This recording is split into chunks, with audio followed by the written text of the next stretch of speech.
Most of us look at artists that we admire and we assume that they have something that we don't. We think that they're born with talent, and that is something that can't be learned. But I want to talk about what's actually behind the work that you admire, because it's not what you think. It has nothing to do with talent.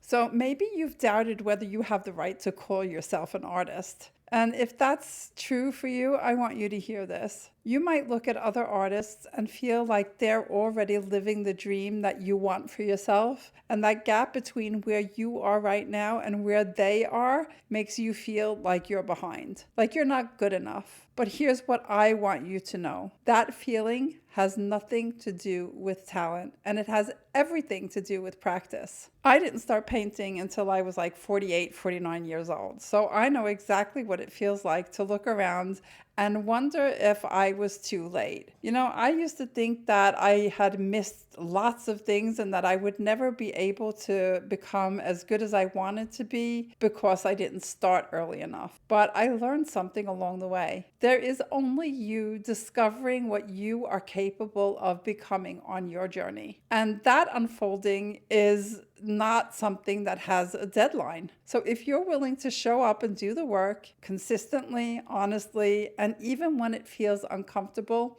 you are going to progress faster than you think. I know because I've lived it. So it has nothing to do with you suddenly becoming talented or you needing to be talented. It happens because you practiced. I believe with my whole heart that talent is the most misunderstood word in art. When we call someone talented, we're usually looking at their results, right? We forget everything that came before it. Or I shouldn't even say forget, because we don't even think about it. We don't see all the failed paintings, the ugly experiments, all the years that they showed up, the paintings they hated and kept going anyway, or the hours of practice that they put in when there was nobody there watching. These artists we admire are not the ones who are magically gifted. They're the ones who fell in love with the process. So when I finally realized how much work these artists that I admired had put into their paintings, I immediately stopped admiring their so-called talent and I started to admire their commitment instead, because that is what it actually is. And that inspired me to keep going, to practice and not give up.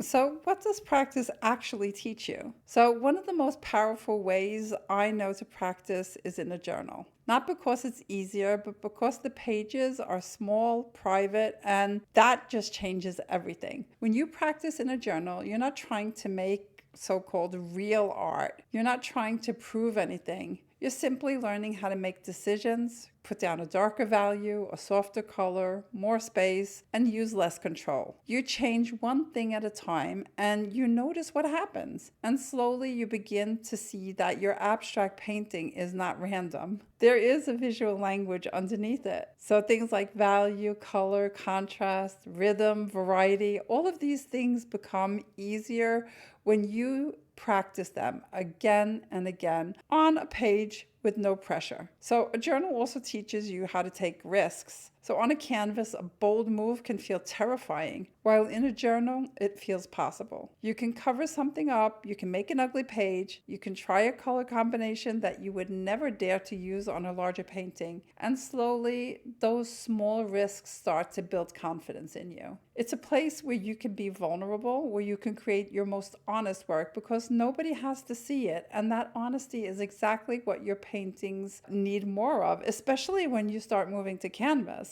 Most importantly, a journal teaches you to trust your process and to create your process. You begin to see that every page does not have to become something beautiful. Some pages are just there to teach you what a shape does, or what a color does, or what contrast does. Practicing in a journal teaches you how to see, not just how to make marks, but how to understand the marks that you make. And that is what helps you grow as an abstract artist.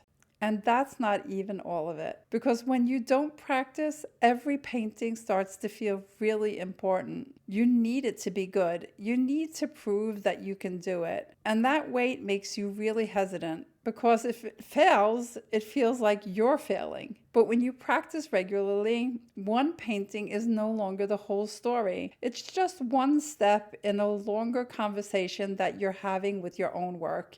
And that gives you something that's really valuable: freedom. It gives you the freedom to take risks, freedom to make ugly work and learn from it, freedom to try something and not know if it will work, freedom to surprise yourself, freedom to push yourself further than you ever imagined, freedom to stop chasing the perfect painting in your head and start showing up for the real one that you're going to paint on canvas.